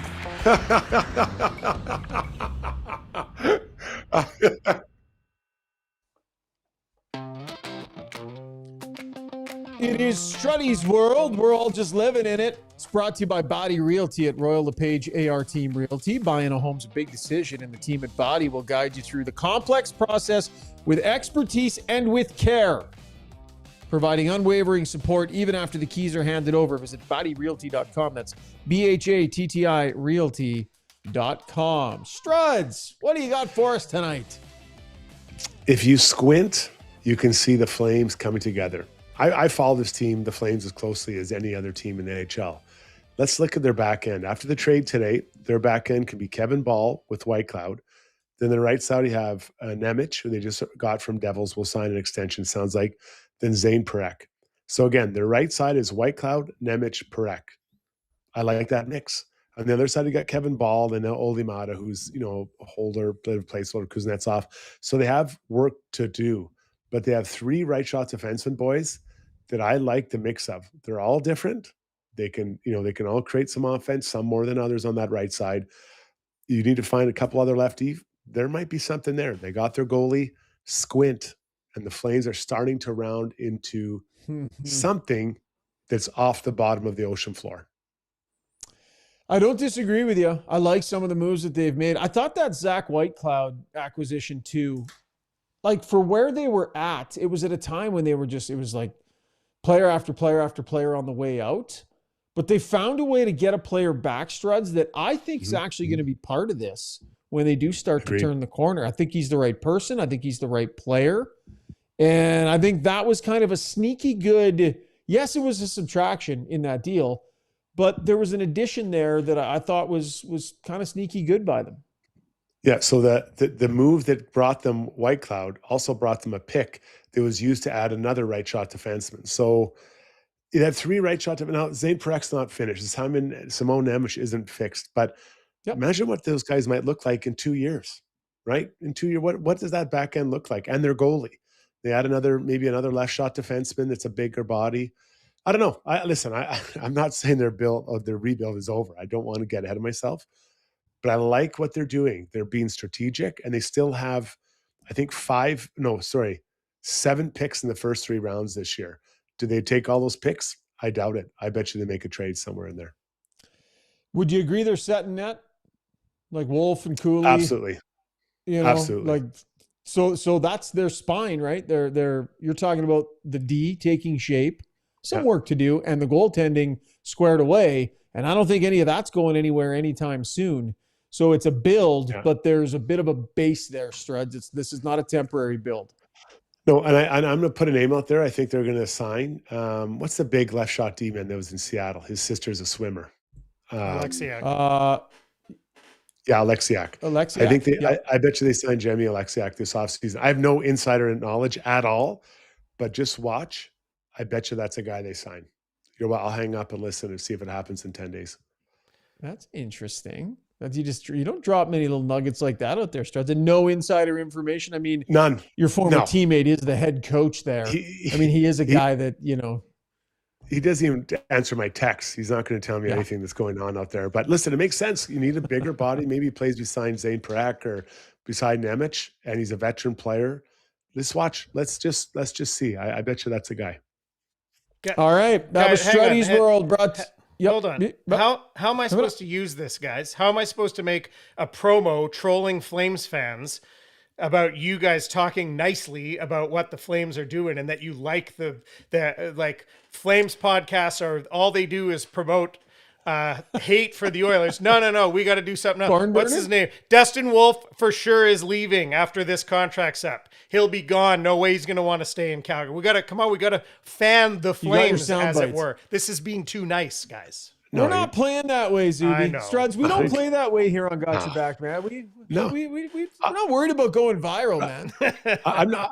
I'm just trying to tell you what I think. And this is for Flames fans, they like it or don't like it. I really don't care what they think, but this is what I think. And it's a compliment right now. If it was going the other way, I'd say the same thing. But I think squint, you see it coming together. That means a lot. I'm just messing with you guys. We're very professional here. We're professionals. Yeah, very, very highbrow, Zuby. I wonder how people would feel, Struds, if we added a segment to the show this upcoming season where we spent 3 to 5 minutes talking about the Flames every show. Like a little bit of a look-see down Highway 2, Zuby. I don't know. What do you think? I'm I'm batting it around, man. I'm thinking about it. And it will be I'm called interested to fanning hear the what flames. people think. It will be Fanning called That's not fanning the bad. flames. That's I like that actually name. not bad. Fanning the flames. Yeah. I don't know. Let's put it out there. What do you think, folks? Would you tolerate that from us? You know, I think it's better. I'm The thinking league is about better when the Flames are strong. It's better. It's just better when the Oilers and the Flames are both strong. The league's better. So I'm all in for it. Now they're still a couple of years away from them really getting going, but the pieces are starting to slot in, right? So something to watch for. we got a big number of viewers on our show from Calgary, and I know those are Oiler fans that are down there. But a lot of Calgary action on this show, so maybe we will have to do that. Fanning the Flames absolutely slaps, says Picket Fence. So we got approval on the name. We'll see. Maybe that'll be an adjustment, a core adjustment that we make for next season. Okay, before we get to our final break, let's do a scoreboard, shall we? We'll look ahead again to the World Cup. Brought to you by the Bridge Fit, bringing one team of physio, chiro, massage therapists, strength coaches together. They focus on active rehab and relieving pain while building strength and resilience for long-term movement. You got 5 locations across Alberta. Visit thebridge.fit to book up your session. Again, Struds, we talked about it last night, but can't state this is a great opportunity that Team Canada has taking on the Swiss, and it'll be on the network tomorrow, I believe. Is it 11 or 1 o'clock? But it is on TSN tomorrow. You can catch all of the action, and a good opportunity here, Struds. A draw, a win, and they put themselves in fantastic position moving forward. Yeah, and then Alfonso Davies. Well, does he play? Does he not play? He's available. It depends how the game's going. A draw's enough for the Canadians, but I don't like the idea. I wouldn't want to go in the mentality like, hey, we just need Playing a draw. for a draw. Yeah, because that's a dangerous space to be in. I think they got to go for a win. I don't know if anyone watched the England game today against who was it, Senegal. Senegal just sat back, and it ended up, I believe, in a draw. So not the funnest sports or game to watch when it's like that. No, Ghana. Sorry, it was England and Ghana. My bad. Oh, there you go. Have you been watching much? Like, I've had it on a lot while I'm puttering around the house and stuff. I'll admit the Canada games are the only ones that I'm like really sitting down and dialing in on. It's not something I've watched a ton of. Absolutely will be watching Canada play, when I can and when I'm not working. But how's your consumption of it been, Struds? Pretty solid. And I'll play. I love it's on during the afternoon, and I'll just turn any game on and watch it. And I'm getting a lot of interest in it. Unfortunately, I much like the Olympics, I only really dig in every 4 years, so I got to be better. I'm going to throw on that Canada game tomorrow. I'm going to hop on the elliptical, and I'm just going to get a real quality workout in while I'm watching some footy tomorrow, Struds. Okay, well, dig in, sweat it out. All right, will do. All right, that's our scoreboard, brought to you by the Bridge Sports Therapy and Training. Ask us anything. Let's roll with that. Coming up right after the break, we have a fabulous stream tonight. Zuby, how about these off-season numbers? Like, just crushing it tonight. We got so many people with us on the live stream tonight on X and here on YouTube. We appreciate all of you. So we're going to get to a bunch of your questions when we come back. At 12 years old, life should be about school, friends, and big dreams for the future. But for some kids, reality means navigating violence, trauma, and deep instability. They're fighting battles no child should ever face. That's where UCAN's Relentless program steps in. They build trust, create life-changing opportunities, and help vulnerable youth see a path forward. Because behind every single crisis is still just a kid. Help protect what's already working. Give your support at youcan.ca. Why would you? Nobody puts in wood windows or siding anymore, so why put in wood fences? Maintenance-free vinyl fence from DLR is backed by a lifetime warranty and will save you time. Weekends are for playing, not painting. Go vinyl at dlrvinylproducts.ca. So at Timberhouse, our guiding philosophy is naturally inspired living. We believe that through design, we can solve problems and enhance people's lives. We follow biophilic design principles in all of our builds to incorporate natural materials, natural light, to enhance all the spaces in a home. When you have your space perfectly reflect who you are and what you value, and it's made well, we think that that just leads to better living. It's cone season at McDonald's, which means vanilla cones are $1 each plus tax in the McDonald's app all summer long. Soft, creamy, and dreamy. For just $1 each plus tax.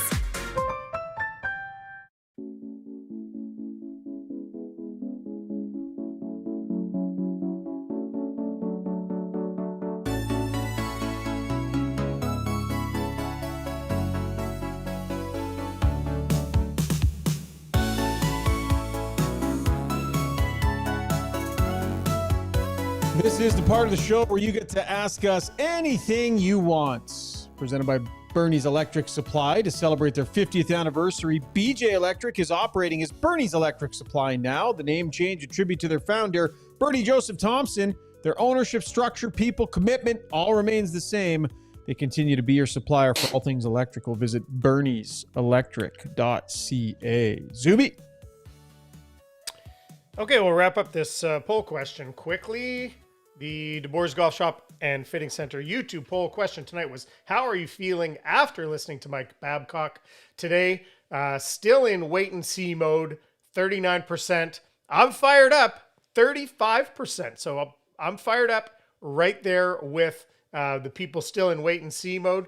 15% don't love the deflecting. 11% still feeling like this will not end well. We're going to see. I'm certainly with you guys that there's so much. What do you think of that result, Struds? Is that about what you were expecting, Zuby? I do. It's an interesting result. I guess I would have been surprised. I guess I'm surprised I'm fired up is quite that high, more than a third, right? So I guess I'm surprised it's a little bit high. I thought it would be largely leaning towards the positive today. There's seems like there's better vibes overall about it today. I think fans want to believe. They want to believe it's going to work out. Yeah. And I heard things I liked today for sure about it. It's just the execution. But that's the same for every coach. You know, we can all say everything we want. And both Stan and Mike said, you know, what we say today, you know, I'm paraphrasing, doesn't really matter. It's how we go about it. So the execution is going to be huge. Okay. I got a lot, so I'm going to be kind of filtering through this as we go. Let's say there were a couple people who commented, and this probably reflects the poll. Hugo said, I think Babs was just being honest. He didn't pussyfoot around and give lip service, gave his honest experience of his past mishaps. Time to move on. Polly99 said, I bet fan base disagrees with you, Shaug. Not a train wreck at all. It was an honest and straightforward answer. So that's going right back to the beginning of the show. Some people felt like that answer was not a train wreck. That first answer. Yeah. Okay. Fair enough. Then where did I want to get to with this one? Lots of people want to know, have asked, do we know what the length of the contract is? No, we don't. We don't. And you know what? The dollar figure. I am going to be fascinated if that comes out, because there was a time where Mike Babcock, 6, 7, 8 million to be a head coach in the National Hockey League. I mean, what's he coming out of retirement to do this for? And the way he positioned this was like, they came to me.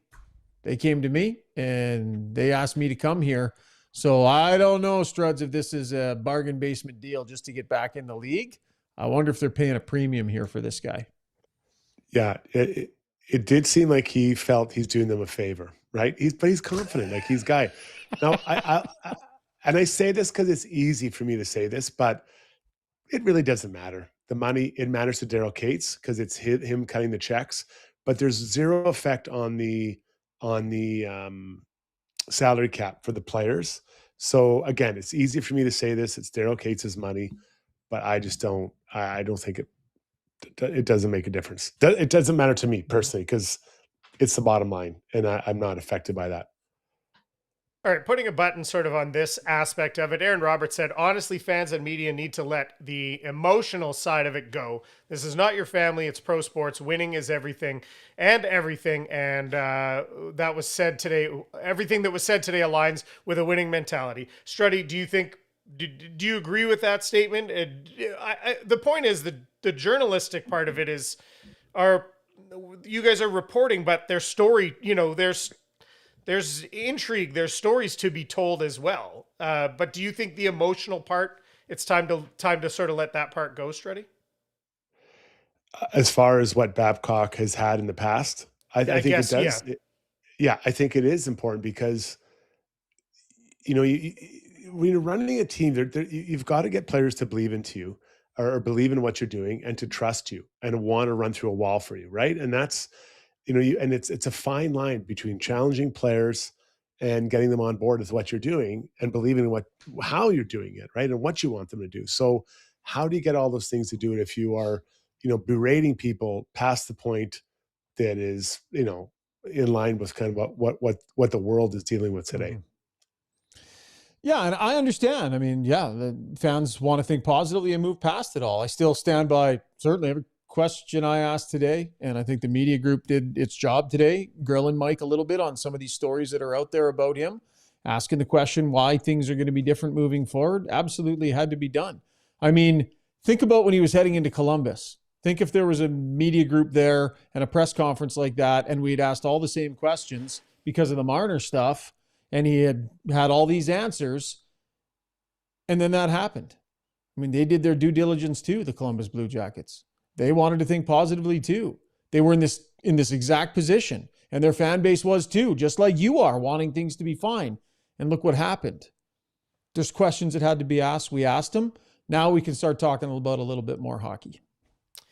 Okay, let's talk hockey, and let's talk players, a few specific players as well that have come up here. I'm going to name a few. Sean Ferguson said, Freddie going to be a stud next year. Just watch. Murphy says, I think the addition of Babs is going to hurt having Howard. He's not a Babs type of player. And then one more here. Aaron St. Pierre said Babcock is going to love pods. He had like 1 or 2 bad games all year. Who do you think, what player do you anticipate this coaching staff may be helping and who may be hurting? Shaugger. I mean, I'm interested to see which way Jake Wallman goes this upcoming season. I think Jake's a player that should play a lot of ice time. He should be out there a lot. He's got the skill to be out there. He's got the ability to be out there. And I think all things being equal, he should. If he plays the right way, I think he will. But there are some tendencies in his personality and in his game that I think could get him on the wrong side of a coach like Mike Babcock. So that's one I'm going to be paying close attention to. Trent Frederick is the obvious one as well, for sure. And in terms of who he could really click with, I mean, I don't know, Struds. I don't know. Maybe Matt Savoy. Maybe Matt Savoy does well under this head coach. What I do know is today, Struds, he said it's not about the general manager putting different players in there. It's about the coaching staff getting more out of the players that are there. He can't afford to have 2 or 3 players that have to be on this team go the wrong way. He cannot afford to have that happen.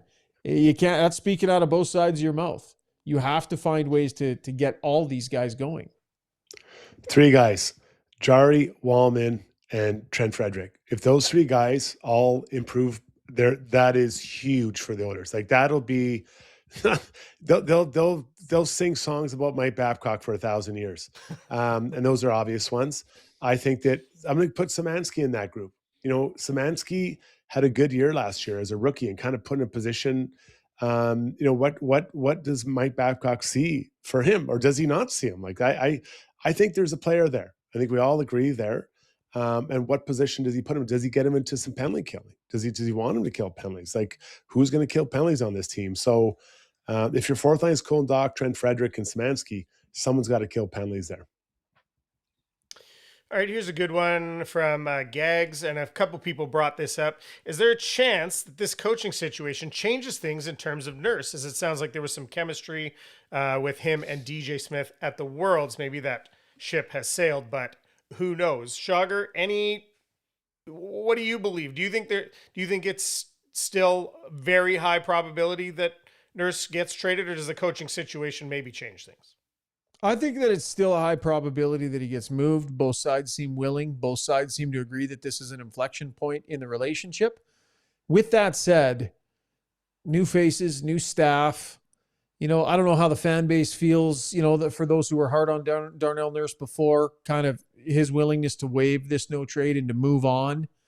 If the Oilers can't find a trade that actually helps them, Struds, if the only trades that are out there are a step back or things that potentially hurt them, I don't think they should trade Darnell Nurse because I think there's a heck of a good player there still.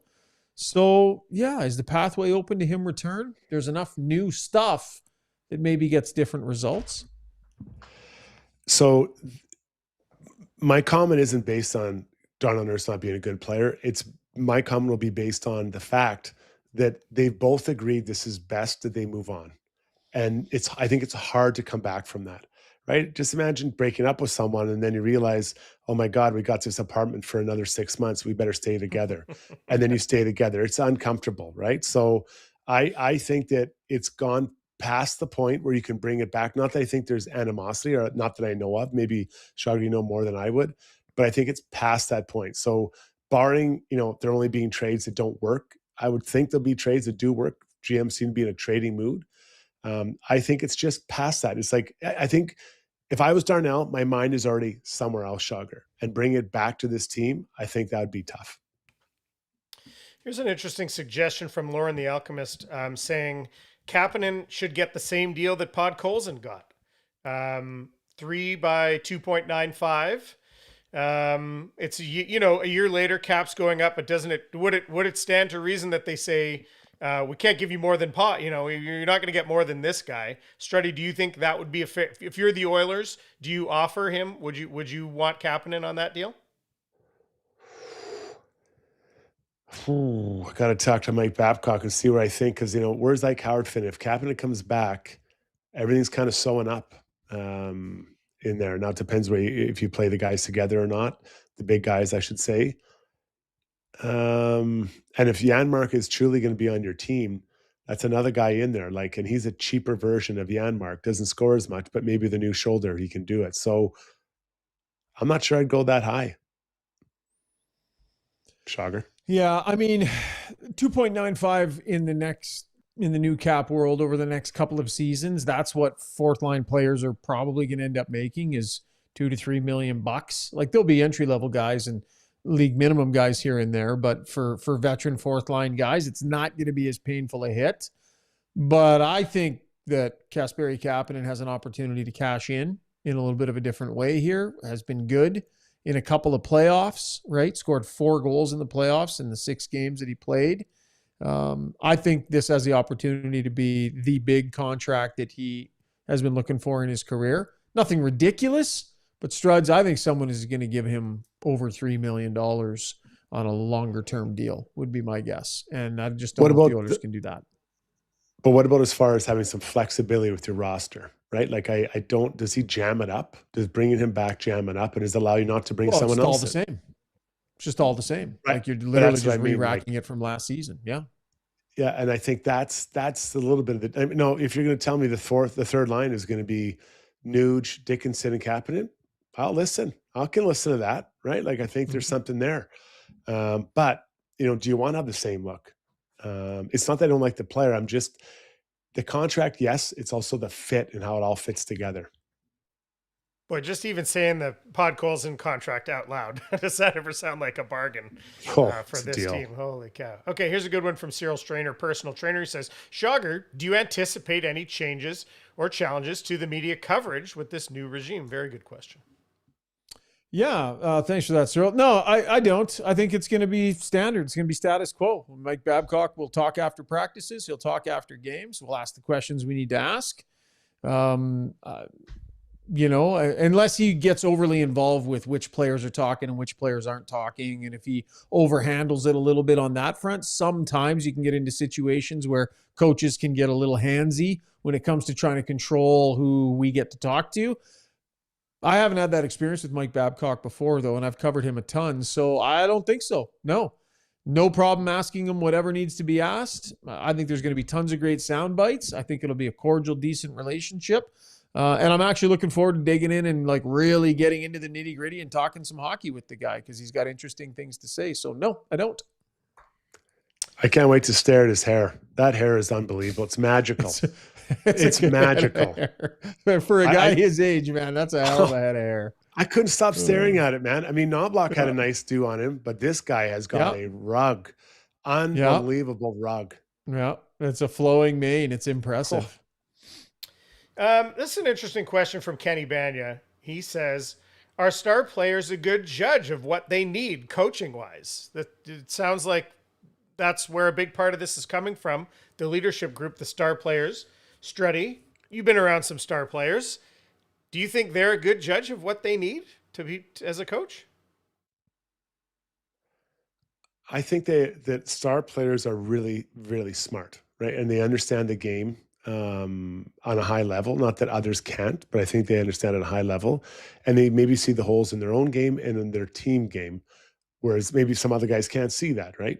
So I'm kind of, I would suggest that yes, they can. And then the second part is, if they're telling you that's what they want, you bring a coach in to do it, their buy-in is high, right? Like this isn't a guy that's just going to come in. They've been involved in decision process, so their buy-in is high. And when their buy-in is high, everyone below them falls in line if the top guys have already done so. I think there were probably things going on this season that in their heart of hearts, in their guts, this leadership group, those guys probably knew like, this probably isn't the recipe to get there. You know what I mean? And I think they sense it. The players know. And I think Mike Babcock addressed that today. Might have been in his conversation with Stoff, but he said the players know. And then they're sitting there looking at you, wondering what you're going to do about it, right? They're looking at you. Like the players know if something isn't quite right. And I think McDavid and Draisaitl probably had a bit of a sense, like things were off this year, man. This group didn't have it. They were a little different. They did their jobs. They were good, but it was a little off. And I think sounds like they believe that Babcock can help flip that switch back to where it should be. Couple more, Zuby. Okay. Picket Fence said, I'm gonna string a couple of these together. I wonder if there's a reason they wanted to hire Babcock before trading anybody or signing new guys. Do you think Babcock will have a big influence on players? And let's add to that, John Gillis wants to know any whispers about who the Oilers might go after in free agency next Wednesday. Whispers. Well, I know a couple of podcast hosts that really, really like the sounds of Ilya Mikheyev, Struds. I mean, I do. I'd like to see him beside Dickinson. Now, what if those guys ever played together? They were both there. Probably Mikheyev was after him. But I'd like to see that speed and that tempo. I think that speed is something they need more of. And unfortunately, if Kapanen leaves, that's less speed in their lineup. Yeah, honestly, though, there's been so much going on with this team. And quite frankly, information has been tough to come by. They've been in huddle mode. They've been in lockdown mode. So, maybe we start to get a little bit of a better sense here in the days to come. But as of right now, with this Darnell Nurse thing hanging out there too, it's tough to figure out what the game plan might look like. Okay, we'll give Cyril Strainer, personal trainer, the last one here. He says, what's your favorite go-to summertime refreshing treat or drink, Shaugger? So I'm thinking cold drink. I'm thinking ice cream, like something in that realm. Where's my McDonald's ad here? Not licorice all sorts, though. Not licorice all sorts. Presented by McDonald's. It's what they have. It's the dollar cones at McDonald's, I would say, Zuby. That would be my thing. I actually had a Canadian, was it Canadian Club? No, Canadian. Oh, what is it? It's the super fizzy Canadian. It's in a little bit of a blue round bottle. Like it's kind of goes back to our childhood. Right. I had one of those the other day. Those were on Seinfeld. What were they? Clearly Canadian. Clearly Canadians. Yeah, I had one of those the other day, and it reminded me of how fizzy and refreshing those are, I would say. Slurpee. Dr. Dew, Mountain Dew, and Dr. Pepper. It's just on a hot day, it just slides down so smooth. Do you have the Slurpee machine? Does Shona have the Slurpee machine, No. Strutt? Did you guys buy it? We don't can have make one, our no. own Slurpees here. Oh, yeah. Yeah, it'd be dangerous. I just need, I like the idea of going and getting it, the payment, the holding it, the figuring out the mix. Yeah. It's part of the process. All right, fair enough. I think I'm going to give one too quickly, which is that I think in our household, more than anything else, it's the Oreo cookie ice cream sandwich. Those are just like delish. You can't beat that. That was Ask Us Anything, brought to you by Bernie's Electric Supply. We're way deep into this pod, but you know what? If you're going to show up 600+ strong on a live stream, we're going to bring it for you, and we're going to hang in for a little bit longer, which we did tonight. Let's get to our play of the day, Struds. Shall we? Play of the day is brought to you by Modern Measure. Wedding season is rolling. Modern is a fantastic promotion going on right now to not only help you make your big day a special one, but to help your wallet as well. Design your custom-made measure suit and customize it for you. Or stop in for some golf wear or casual wear. Visit mdrnmeasure.com. Struddy, what is our play of the day today, big guy? I was on the 11th hole. I was 175 away, and I just hammered, I think it was the 9-iron, hit the pin, dropped down, didn't go in. Oh. But I got the par. That was my second shot, by the way. Second shot. How far out was it? About 170 or something. Really? And what club was it? Hit the pin. I think it was the 9-iron, 8-iron, 9-iron, somewhere in there. But anyways, I hit the pin, and I saved the par. So it didn't end. I was hoping to get the birdie. I missed it, though. You hit a 9-iron 170 yards? You got 170 yards showing on your scope, and you're reaching for your 9-iron? Well, there was wind behind us, right? And it was a little slightly downhill. I'd had a pretty extreme upper body workout this morning, so I was feeling powerful and launched it. We got to get out, buddy. Although my game is in shambles right now, so the title is there to be had. It is in shambles right now. Not good either. No. All right, let's wrap it up with our vinyl word. The vinyl word. Brought to you by DLR Vinyl Products, Vecca Outdoor Living Products. If you're looking for upgrading your outdoor space, DLR supplies premium vinyl fencing, decking, and railing built with Vecca's industry-leading material. Engineered for durability, low maintenance, and long-lasting performance. Visit dlrvinylproducts.ca to learn some more. Zuby, what do you got for us tonight for a vinyl word? My vinyl word is Riot's Edge on the stream. Asks, when was the time any of the Got Your Back squad had some big Babcock energy? And I was just going to share about the time, Shaugger, remember you made me list who I thought was the hardest working people on the show, put everybody in order, and then you showed it to Brownie, and he hasn't liked me ever since. And that was a thing. It happened. I won't give the whole list, but I could just say Randine finished in first place, of course. Fair enough. 4 great trades today in the NHL, and I can't wait to see what happens before then. I think there's more. The Sharks now have 2 first picks in the top 10. Do they keep both of them? I don't know, guys. Let's see if they make a move. My vinyl word tonight, I don't know if you guys get the same thing, but I get the question a lot from outside the market. Why is it always Edmonton? Why is it always Edmonton that are bringing these guys in that have to have these press conferences where you guys got to ask them all these questions about the past? And I'm here to tell you, this owner doesn't care. This owner is focused on one thing and one thing alone. And if you look at the results here, I'm not passing judgment on it either way. Evander Kane, right? Similar style press conference. Almost won a cup with this team and was fantastic in the playoffs. Corey Perry, similar style press conference. What happened in Chicago? It was fantastic for this team. Worked great with the leadership of this group, played a big role in his time here.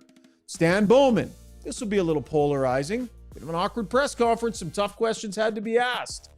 Well, to a cup final, and, again, mixed results, but hasn't been a disaster. And now Mike Babcock. It is off in the Oilers, and they don't care. They care about winning.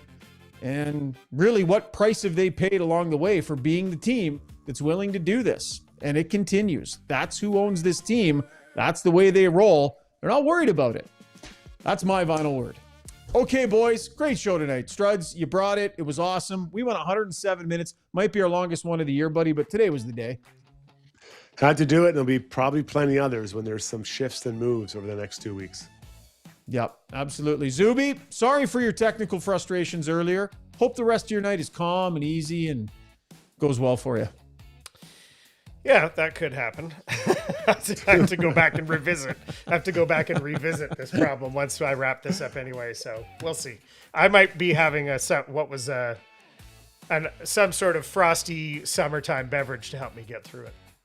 Sounds good. People have no idea the work you put in to make this thing go. We appreciate you, pal. And thanks to all of you on the stream for joining us tonight. Great live audience. Thanks for your downloads. Thanks for your subscriptions. We appreciate you. Lots of action still over the next week and a half. We'll be tracking it all here on Got Your Back. That means we will be talking to you soon. Programming note, no Struddy's World tomorrow. Going to push it to a little bit later on in the week for logistics purposes, but keep an eye on our socials and we'll keep you up to speed. See you, boys. Have a good night. Bye-bye. See you, boys.